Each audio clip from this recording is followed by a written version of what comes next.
Hi everyone, let's take a quick drive in this 2024 Ford Expedition Limited two-wheel drive. It was my rental car here in Detroit, so I got a good chance to drive it about 300 miles so far, so I have some pretty good first impressions.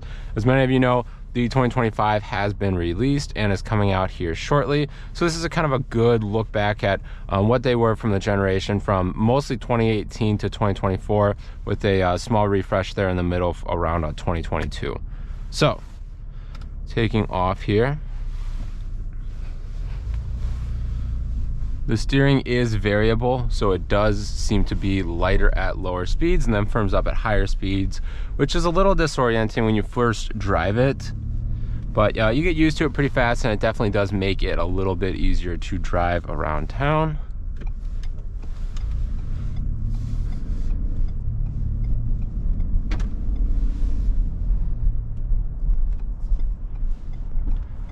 It does have a pretty good throttle response, especially in the sport mode. And with this one having the 3.5 liter EcoBoost, putting out around 400 horsepower and 480 foot-pounds of torque, it is pretty peppy. It definitely has quite a bit of pep in its step. Go ahead and give it some throttle here. Throws you back in your seat. Yeah, it's pretty quick. Looking up online, it seems that the 0 to 60s on these typically range in the low 5 seconds range, and I can attest to that. So in a big family vehicle like this, it is very powerful and pretty fun to drive. With this being built on the F-150 platform, it is just about 80 inches wide with some pretty big mirrors, but it drives well going down the highway, especially here in Michigan where the roads are just built for bigger cars. How would that be in Boston, Seattle, other areas that are not so much built for that? Probably pretty tight.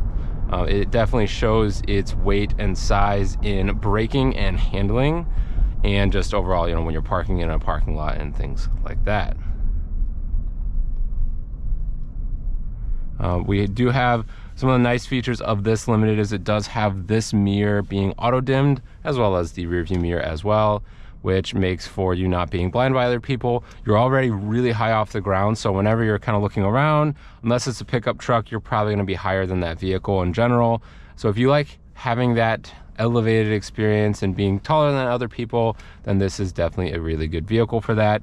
In terms of the sound system, I don't have any copyright-free music to play, but you can take my word for it that it's a kind of just a middle-of-the-road system. It's not that great. Tune it up a little bit, add a little bit of bass and treble. I'm trying to get a little bit more out of the system. It's just okay. When I had my F-150, it just had the bass audio system, which was very similar to this. It was not that much of an upgrade in terms of just the pure sound there. So I'm assuming that the lower end Expeditions also have a pretty decent sound system for it being the base one. And starting off in this video, introducing a nausea rating in terms of me driving around and driving aggressively. How sick does it make my wife? So Kayla, starting it off, what would you give this one in the nausea rating? A 3 out of 10. It's a 3 out of 10. You heard it here first.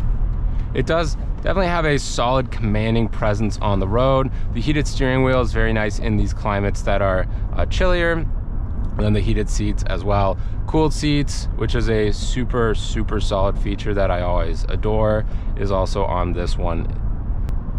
Braking performance, while it does induce a little bit of nosedive, is really solid. It stops pretty quickly. It's also very confidence inspiring, has a nice linear feel to it. One more acceleration run.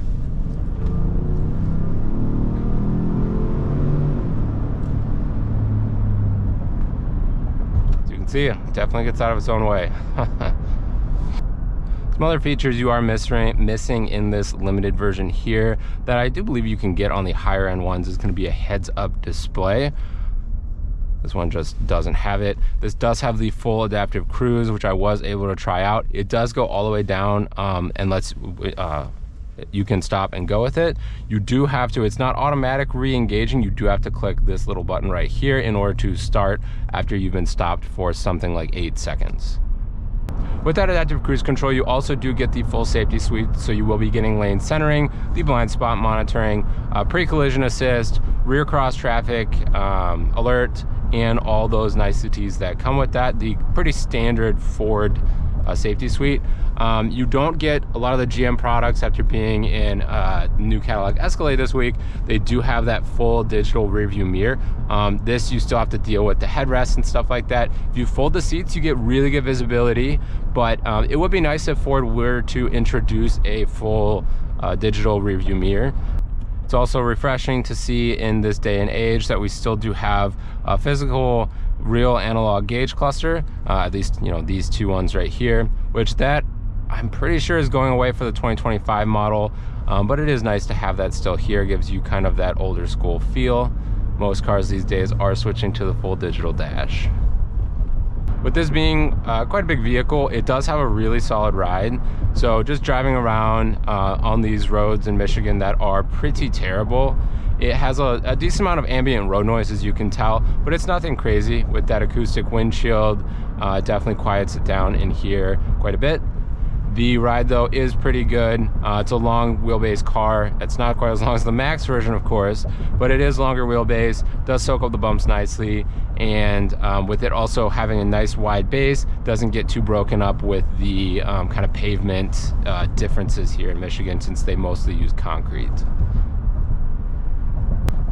And with that being said, I hope you enjoyed this video. Like and subscribe if you want.